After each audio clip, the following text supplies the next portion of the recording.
Imagine the poorest billion people on Earth.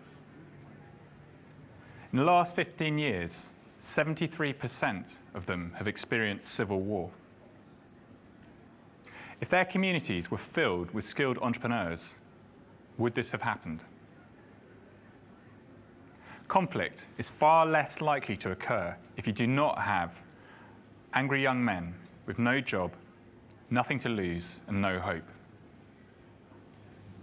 2.5 years ago, I started Grow Movement with Violet Basinji. This is Violet. Violet is a young woman who lives in Uganda and runs all of our operations full-time. At Grow Movement, we believe in the economic empowerment of the people in the least developed countries on Earth. We use remote volunteer consultants everywhere to equip entrepreneurs in these communities with the skills they need to create employment and relieve poverty. Our volunteer consultants are remote because they purely work over mobile phone. They do not visit the entrepreneurs on the ground. They're volunteers because they're not paid, and they're consultants because they offer business advice. Entrepreneurs are people in the poorest billion who start small businesses to create employment and relieve poverty.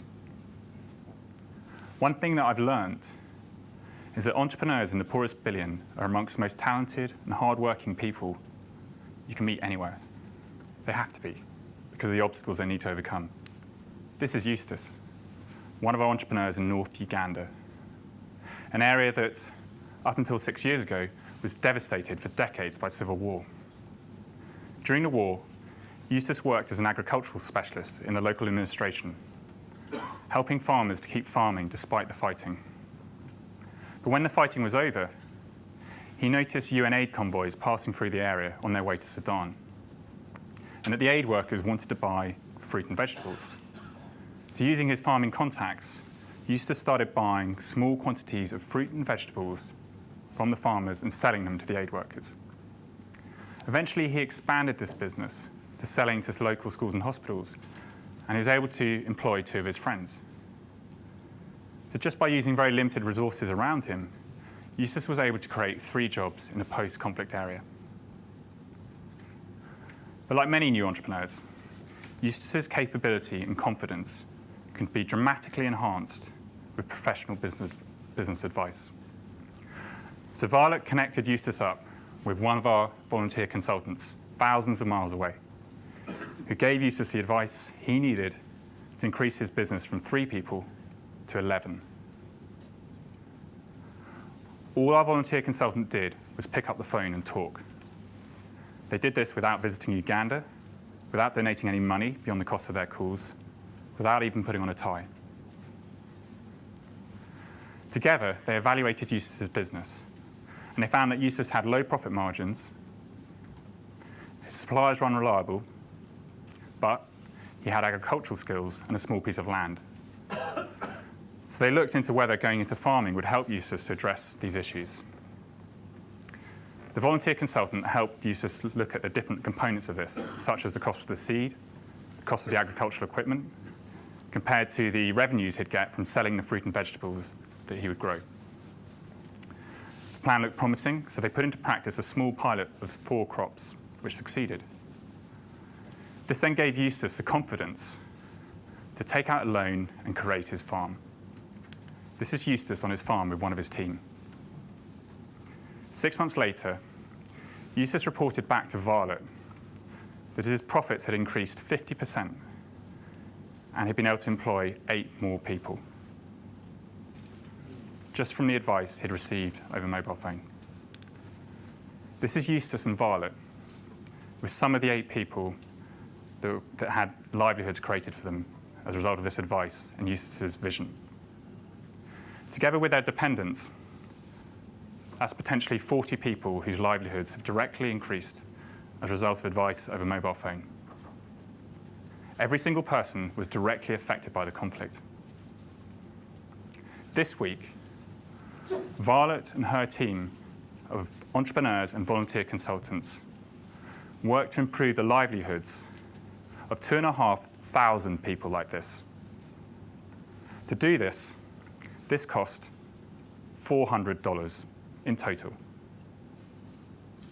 We believe the best people to lead development are the talented people in the local communities themselves, because they have the local knowledge and they know where the advice is needed most. So both of our professional staff, Violet and Steiner, are two young women in Uganda who together manage 100 volunteer consultants at once, who each donate 2 hours of their time a week and pay for the cost of their mobile phone calls, which is about 15 cents a minute. So our only significant costs are the salaries and office rent of our local staff. This is how we cut the cost of business advice by over 95%. And this is the first model that we're aware of that's low cost enough to provide business advice at scale to entrepreneurs in the poorest billion. I am a volunteer with Grow Movement. I'm also an emerging markets hedge fund manager. Every day, I take investment decisions worth millions of dollars in companies on the other side of the world over the phone. I realize that if I can invest in these companies, then I can also advise an entrepreneur over the phone. And if I can advise, then so can skilled business people everywhere. Every person in this room with 5 years business experience and a telephone is capable of doing this. So this is an unused and potentially unlimited resource to economically empower the poorest people on earth. So where do our volunteer consultants come from?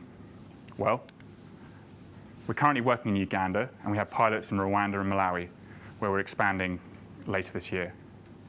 We have volunteer consultants firstly in all 3 countries, skilled business people sharing their knowledge in the local community.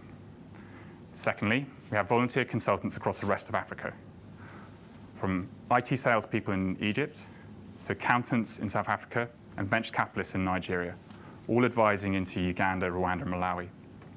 Finally, in the last 2.5 years, 200 people in 47 countries from every major culture on the planet have come together to volunteer with Grow Movement. This multicultural aspect is a critical part of what we do. We deliberately mix as many cultures together as possible. In 2006, I was working with the European Union as an election monitor in the Congo. This is a civil society election poster I saw at the time, calling for no more war in the Congo and the country to unite. At the time, I was frustrated because every person I interviewed about the election was obsessed with the ethnicity of the 2 presidential candidates. That's all they seemed to care about. The war in the Congo lingers on today. 5 million people have died. Wholesale rape and massacre of different ethnic groups has occurred on a massive scale. Later I realized that the people I met were not filled with irrational hatred, but rational fear. They were right. The ethnicity of the presidential candidates was the most important election issue, because potentially their lives depended on it. Significantly, Eustace's consultant is Indian, and many Ugandans have a negative attitude towards Indians due to historical animosities. Yet India is the 3rd largest source of our volunteer consultants, and many of our entrepreneurs have reported back to Violet how inspired they are to discover that Indians are kind and generous people ready to dedicate their skills to serve Uganda. This works both ways. One of our Chinese consultants told Violet at the beginning of the scheme how she had assumed that all Africans are lazy.